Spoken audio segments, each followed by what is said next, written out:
Hi friends, നിങ്ങൾ തമിഴിൽ കണ്ടതുപോലെ തന്നെ ഞാൻ ഇന്ന് വന്നിട്ടുള്ളത് നമ്മുടെ നഴ്സുമാർക്ക് കുറച്ച് ലേറ്റസ്റ്റ് വാക്കൻസീസുമായിട്ടാണ്. അതുപോലെ തന്നെ ഒരുപാട് പേര് എനിക്ക് കമൻറ്റ് ചെയ്തിട്ട് അതുപോലെ തന്നെ എൻ്റെ വാട്സാപ്പിൽ മെസ്സേജ് ചെയ്തിട്ടൊക്കെ കുറച്ച് ഡൗട്ട്സ് ചോദിച്ചിട്ടുണ്ടായിരുന്നു. ഞാൻ എൻ്റെ ഈ വീഡിയോയ്ക്കകത്ത് ആ ഡൗട്ട്സിനുള്ള ആൻസറും എല്ലാം ഞാൻ ഇതിനകത്ത് പറയുന്നുണ്ട്. അപ്പോൾ നിങ്ങൾ എൻ്റെ വീഡിയോ കംപ്ലീറ്റ് ആയിട്ട് കാണുക. നിങ്ങൾക്ക് എൻ്റെ വീഡിയോ ഇൻഫർമേറ്റീവ് ആവുകയാണെങ്കിൽ നിങ്ങൾ എൻ്റെ വീഡിയോ ലൈക്ക് ചെയ്യുക, ഷെയർ ചെയ്യുക, സബ്സ്ക്രൈബ് ചെയ്യുക, നിങ്ങളുടെ ഫ്രണ്ട്സിനൊക്കെ എത്തിച്ചു കൊടുക്കുക. ഹായ് ഫ്രണ്ട്സ്, ഞാൻ അജിൻ, നിങ്ങളുടെ സ്വന്തം മാറൻ. Welcome to my channel. അപ്പോൾ നമുക്ക് ആദ്യം നമ്മുടെ നഴ്സിംഗ് ഫ്രണ്ട്സിൻ്റെ കുറേ ഡൗട്ട്സ് ക്ലിയർ ചെയ്തതിന് ശേഷം നമുക്ക് ലേറ്റസ്റ്റ് നഴ്സിംഗ് വാക്കൻസീസിലോട്ട് പോകാം കേട്ടോ. ഈ നഴ്സിംഗ് ലേറ്റസ്റ്റ് വാക്കൻസീസ് ഏതൊക്കെയെന്ന് പറഞ്ഞാൽ നമുക്കിപ്പോൾ GCC കൺട്രീസിലോട്ടാണ് വരുന്നത്. അപ്പോൾ അതിൻ്റെ കൂടുതൽ ഡീറ്റെയിൽസും അതിൻ്റെ ഏജൻസി ഡീറ്റെയിൽസും എല്ലാം ഞാൻ ഈ നമ്മുടെ ഡൗട്ട് ക്ലിയർ ചെയ്തതിന് ശേഷം ഞാൻ പറയുന്നതായിരിക്കും കേട്ടോ. അപ്പോൾ നിങ്ങളെൻ്റെ വീഡിയോ കംപ്ലീറ്റ് ആയിട്ട് കാണുക.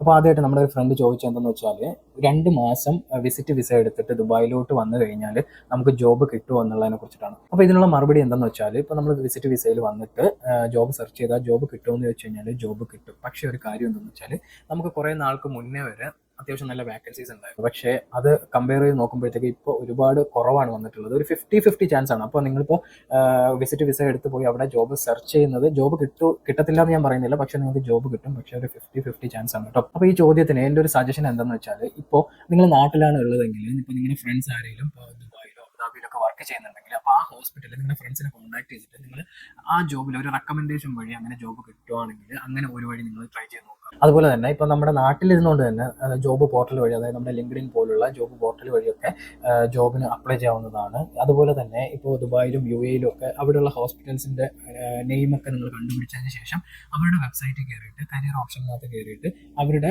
റിക്രൂട്ട്മെൻറ്റ് പോർട്ടലിനകത്ത് നിങ്ങളുടെ CV ഒന്ന് ക്രിയേറ്റ് ചെയ്തിട്ട് നിങ്ങളുടെ CV അപ്ലോഡ് ചെയ്തിട്ട് അങ്ങനെ അപ്ലൈ ചെയ്യാവുന്നതാണ്. അതുപോലെ തന്നെ ഞാൻ എൻ്റെ മുന്നത്തെ നഴ്സിംഗ് വാക്കൻസി വീഡിയോസിലൊക്കെ കുറേ ഏജൻസിയുടെ ഡീറ്റെയിൽസ് ഒക്കെ ഞാൻ ഡിസ്ക്രിപ്ഷനിൽ കൊടുത്തിട്ടുണ്ടായിരുന്നു. അപ്പോൾ നിങ്ങൾ ആ ഏജൻസിയെ കോൺടാക്ട് ചെയ്യുക. നിങ്ങൾ മാക്സിമം എപ്പോഴും അവരുമായിട്ട് എപ്പോഴും കോൺടാക്റ്റിൽ ഇരിക്കാൻ നോക്കുക. അപ്പോൾ ലേറ്റസ്റ്റ് വാക്കൻസീസ് ഒക്കെ നിങ്ങൾക്ക് അവർ പറഞ്ഞിരുന്നതായിരിക്കും. നിങ്ങൾ അങ്ങനെ എപ്പോഴും ട്രൈ ചെയ്തുകൊണ്ടിരിക്കുക. പിന്നെ പ്രത്യേകിച്ച് ഒരു കാര്യം പറയാനുള്ളതെന്ന് വെച്ചാൽ, നിങ്ങൾ ഒരു കാരണവശാലും നിങ്ങൾ റിസൈൻ ചെയ്തതിന് ശേഷം ജോബ് സെർച്ച് ചെയ്യാൻ പോകാതിരിക്കുക. കാരണം നമുക്ക് എപ്പോഴും സ്റ്റിൽ വർക്കിംഗ് അത്യാവശ്യമാണ്. അപ്പോൾ നിങ്ങൾ അങ്ങനത്തെ ഒരു കാര്യം ചെയ്യാതിരിക്കുക. പിന്നെ മാക്സിമം നമ്മുടെ രജിസ്ട്രേഷൻ കഴിഞ്ഞിട്ട് നമ്മുടെ എക്സ്പീരിയൻസ് എടുക്കാൻ നോക്കുക. പിന്നെ ഒരാൾ ചോദിച്ചിട്ടുള്ളതെന്ന് വെച്ചാൽ, നമുക്ക് സൗദിയിൽ വർക്ക് ചെയ്യാനായിട്ട് നമുക്ക് ഇംഗ്ലീഷ് ലാംഗ്വേജ് ഫ്ലുവൻസി വേണമെന്നുള്ളതിനെ കുറിച്ചിട്ട്. നമുക്കിപ്പോൾ യൂറോപ്യൻ കൺട്രീസിലാണ് ഒരു ജോബ് കിട്ടണമെന്നുണ്ടെങ്കിൽ നമ്മൾ അവരുടെ റിക്വയർമെൻ്റ് ആയ ഇംഗ്ലീഷ് ലാംഗ്വേജ് ടെസ്റ്റ് നമ്മൾ പാസ്സായിരിക്കണം. പക്ഷേ നമ്മൾ ഈ സൗദിയിലോട്ട് ജോബ് നോക്കുമ്പോഴത്തേക്കും അങ്ങനത്തെ ഒരു റിക്വയർമെൻ്റ് ഇല്ല. പക്ഷേ നമ്മളൊരു ഇംഗ്ലീഷ് അറിഞ്ഞിരിക്കുന്നത് നല്ലതായിരിക്കും. കാരണം നമുക്ക് പേഷ്യൻറ്റുമായിട്ട് എഫക്റ്റീവ് കമ്മ്യൂണിക്കേഷൻ നടത്തണമെങ്കിൽ നമുക്ക് ഇംഗ്ലീഷ് കുറച്ച് അറിഞ്ഞിരിക്കുന്നത് നല്ലതായിരിക്കും. പിന്നെ ഒട്ടുമിക്ക ആൾക്കാർക്കുള്ള പ്രശ്നമാണ്, നമുക്ക് ഇംഗ്ലീഷ് എഴുതാനും വായിക്കാനും ഒക്കെ നന്നായിട്ട് അറിയാം, പക്ഷേ നമുക്ക് സ്പീക്ക് ചെയ്യാൻ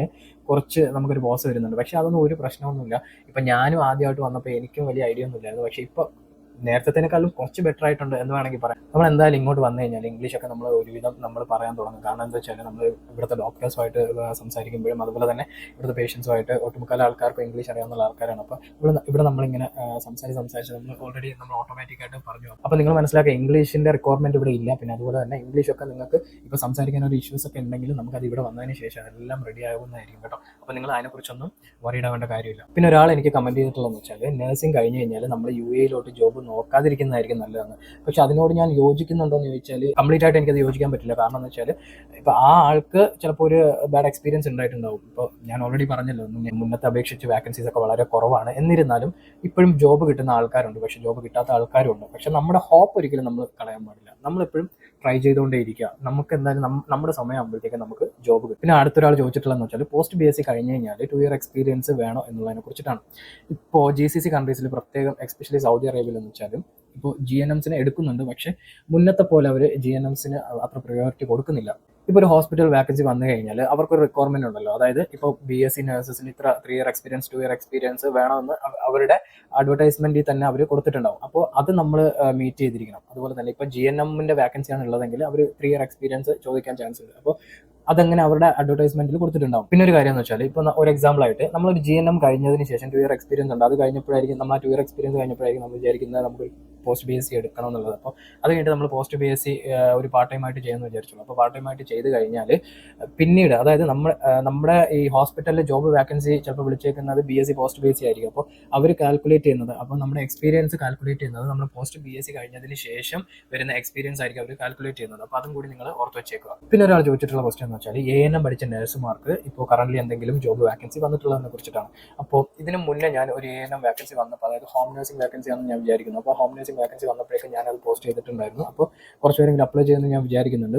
പക്ഷേ ഇപ്പോൾ കറൻ്റ്ലി ANM നഴ്സിംഗ് വാക്കൻസി എൻ്റെ അറിവിൽ വന്നിട്ടില്ല. ഇനി അതുപോലെ ANM നഴ്സിംഗ് വാക്കൻസി വരുവാണെങ്കിൽ ഞാൻ ഉറപ്പായിട്ട് അതിനെക്കുറിച്ച് വീഡിയോ ചെയ്യുന്നതായിരിക്കും. അപ്പോൾ നിങ്ങൾ എൻ്റെ വീഡിയോസ് കംപ്ലീറ്റ് ആയിട്ട് കാണാൻ നോക്കുക. പിന്നെ ഒരാൾ ചോദിച്ചിട്ടുള്ള ക്വസ്റ്റ്യൻ എന്താണെന്ന് വെച്ചാൽ നമ്മൾ ദുബായിൽ ജോബ് ചെയ്തുകൊണ്ട് തന്നെ നമുക്ക് പോസ്റ്റ് ബേസ് ചെയ്യാൻ കഴിയുമെന്നുള്ളതിനെ കുറിച്ചിട്ടാണ്. അപ്പോൾ അതിൻ്റെ മറുപടി എന്താണെന്ന് വെച്ചാൽ നമുക്ക് അതായത് ഡിസ്റ്റൻസ് അല്ലെങ്കിൽ ഓൺലൈൻ എഡ്യൂക്കേഷൻ നമുക്ക് ചെയ്യാൻ കഴിയും. പക്ഷേ നിങ്ങൾ അതിനകത്ത് ഒന്ന് രണ്ട് കാര്യം ശ്രദ്ധിക്കാനുണ്ട്. എന്തെന്ന് വെച്ചാൽ ഇപ്പോൾ നമ്മൾ ഡിസ്റ്റൻസ് എഡ്യൂക്കേഷൻ ചെയ്യുന്ന യൂണിവേഴ്സിറ്റീസ് INC ഇന്ത്യൻ നഴ്സിംഗ് കൗൺസിലിൻ്റെ അക്രഡിറ്റേഷൻ ഉണ്ടോ എന്ന് നിങ്ങൾ ഉറപ്പുവരുത്തുക. അതുപോലെ തന്നെ ഇപ്പോൾ നിങ്ങൾ ദുബായിലാണ് നിങ്ങൾ വർക്ക് ചെയ്യാൻ ഉദ്ദേശിക്കുന്നത്, അല്ലെങ്കിൽ സൗദിയിലാണ്, UAE-യിലാണ്, നിങ്ങൾ എവിടെയാണ് നിങ്ങൾ വർക്ക് ചെയ്യാൻ ഉദ്ദേശിക്കുന്നുണ്ടെങ്കിൽ നിങ്ങളുടെ ഈ ഡിസ്റ്റൻസ് എഡ്യൂക്കേഷൻ അല്ലെങ്കിൽ ഓൺലൈൻ എഡ്യൂക്കേഷൻ അവിടെ ആ കൺട്രിയിൽ അക്സെപ്റ്റ് ചെയ്യുമെന്നുള്ളത് കൂടി നിങ്ങൾ ശ്രദ്ധിക്കുക. അപ്പോൾ ഇത് രണ്ടും നോക്കിയതിന് ശേഷം മാത്രമേ നിങ്ങൾ പിന്നെ ഡിസ്റ്റൻസ് എഡ്യൂക്കേഷൻ തിരഞ്ഞെടുക്കാൻ പാടുള്ളൂ എന്നാണ് എൻ്റെ അഭിപ്രായം. ഒരുപാട് പേര് ചോദിക്കുന്ന ഒരു ക്വസ്റ്റ്യൻ എന്തെന്ന് വെച്ചാൽ ട്രസ്റ്റഡ് ഏജൻസി ഏതൊക്കെയാണെന്ന് പറയുന്നുള്ളതിനെ കുറിച്ചിട്ടാണ്. അപ്പോൾ അവർ ചോദിക്കുന്നത് എന്താണെന്ന് വെച്ചാൽ ഞാൻ ഇതിന് മുന്നേ ഒരു വീഡിയോ ചെയ്തിട്ടുണ്ടായിരുന്നു. അതിനകത്ത് ഞാൻ പറഞ്ഞിട്ടുണ്ടായിരുന്നു ഞാൻ ട്രസ്റ്റഡ് ഏജൻസി നിങ്ങൾ എന്നെ കോൺടാക്ട് ചെയ്യുക, ഞാൻ ട്രസ്റ്റഡ് ഏജൻസിയെ കുറിച്ച് പറയാമെന്നുള്ളതിനെ കുറിച്ചിട്ട്. അപ്പോൾ നിങ്ങൾ എന്താ ചെയ്യേണ്ടതെന്ന് വെച്ചാൽ ഞാൻ എൻ്റെ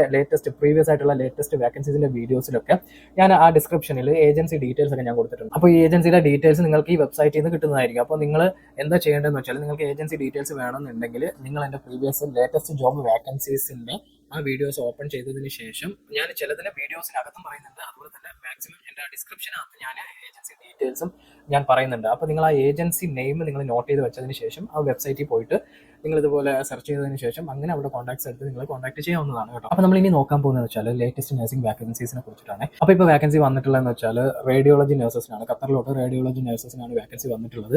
ഇതിൻ്റെ ക്വാളിഫിക്കേഷൻ എന്ന് വെച്ചാൽ BSc നഴ്സ് ആയിരിക്കണം. BSc നഴ്സ് എന്നാണ് അവർ പറഞ്ഞിട്ടുള്ളത്. അതുപോലെ തന്നെ 3 year എക്സ്പീരിയൻസ് സെയിം ഫീൽഡിൽ റേഡിയോളജി ഫീൽഡിൽ ഇന്റർവെൻഷണൽ റേഡിയോളജി സെറ്റിംഗ്സിൽ നിങ്ങൾക്ക് 3 year എക്സ്പീരിയൻസ് ഉണ്ടായിരിക്കണം. അപ്പോൾ അവർക്കാണ് ഇത് അപ്ലൈ ചെയ്യാൻ കഴിയുള്ളൂ. പിന്നെ പ്രത്യേകിച്ച് ശ്രദ്ധിക്കുക, നിങ്ങൾക്ക് ACLS BLS വേണം കേട്ടോ. അതും കൂടി നിങ്ങൾ പ്രത്യേകിച്ച് ശ്രദ്ധിക്കാം. പിന്നെ പ്രത്യേകിച്ച് ഇതിനകത്ത് മെൻഷൻ ചെയ്തിട്ടുള്ളതെന്ന് വെച്ചാൽ അറബിക്കും ഇംഗ്ലീഷും ഫ്ലുവൻ്റ് ആയിരിക്കണമെന്നും കൂടി ഇതിനകത്ത് മെൻഷൻ ചെയ്തിട്ടുണ്ട്. അപ്പോൾ ഈ ക്വാളിഫിക്കേഷൻ അല്ല, ഈ റിക്വയർമെൻ്റ് എല്ലാം നിങ്ങൾക്ക് മാച്ചിങ് ആണെന്നുണ്ടെങ്കിൽ നിങ്ങൾ ഈ ജോബിന് അപ്ലൈ ചെയ്യാൻ ഞാൻ ഈ ജോബ് ഡീറ്റെയിൽസ് എൻ്റെ ഡിസ്ക്രിപ്ഷനിൽ ഞാൻ അവസരം കൊടുക്കുന്നതായിരിക്കും കേട്ടോ. ഇനി നമ്മൾ നോക്കാൻ പോകുന്നത് ഡയറക്ടർ ഓഫ് നഴ്സിംഗിൻ്റെ വാക്കൻസിയാണ് കേട്ടോ. അപ്പോൾ ഇതിനകത്ത് അവർ ചോദിച്ചേക്കുന്നത് വെച്ചാൽ ഡയാലിസിസ് സർവീസിലും അതുപോലെ തന്നെ ക്രിട്ടിക്കൽ കെയർ സർവീസിലും ഡയറക്ടർ ഓഫ് നഴ്സിംഗ് ആയിട്ട് എക്സ്പീരിയൻസ്ഡ് ഉള്ള ആൾക്കാർക്കാണ് ഇപ്പോൾ വാക്കൻസീസ് വന്നിട്ടുള്ളത്. അതിനകത്ത് അവർ ചോദിക്കുന്നത് 15 വർഷത്തെ എക്സ്പീരിയൻസ് വേണം, 10 വർഷം ഈ പറഞ്ഞ അതായത് ഡയാലിസിസ് സർവീസിലും അല്ലെങ്കിൽ ക്രിട്ടിക്കൽ കെയർ സർവീസിലും എക്സ്പീരിയൻസ് ഉള്ള ആളായിരിക്കണം. അതുപോലെ തന്നെ 3 മുതൽ 5 വർഷം ലീഡർഷിപ്പ് റോള് ചെയ്തിട്ടുള്ള, അതായത് സെയിം ഫീൽഡിൽ അതായത് ഡയാലിസിസ് സർവീസിലും ക്രിട്ടിക്കൽ കെയർ സർവീസിലും ലീഡർഷിപ്പ് റോൾ ചെയ്തിട്ടുള്ള നഴ്സുമാർക്ക് ഇത് അപ്ലൈ ചെയ്യാവുന്നതാണ് കേട്ടോ. അപ്പോൾ എത്രയും വേഗം ഇത് അപ്ലൈ ചെയ്യും. ഇത് നഴ്സിംഗ് ഡയറക്ടർ പോസ്റ്റിലേക്കാണ്. അപ്പോൾ എത്രയും വേഗം നിങ്ങളിത് അപ്ലൈ ചെയ്യാൻ നോക്കി. ഇത് ഖത്തറിലോട്ടാണ് കേട്ടോ ഈ വാക്കൻസി വന്നിട്ടുള്ളത്. നമ്മളിനി നോക്കാൻ പോകുന്നത് വെച്ചാൽ USA നഴ്സിംഗ് വാക്കൻസിനെ കുറിച്ചാണ് കേട്ടോ. അപ്പോൾ ഇത് ആർക്കൊക്കെ അപ്ലൈ ചെയ്യുമെന്ന് വെച്ചാൽ GNM BSc പോസ്റ്റ് BSc ഇവർക്കൊക്കെ ഇത് അപ്ലൈ ചെയ്യാവുന്നതാണ്.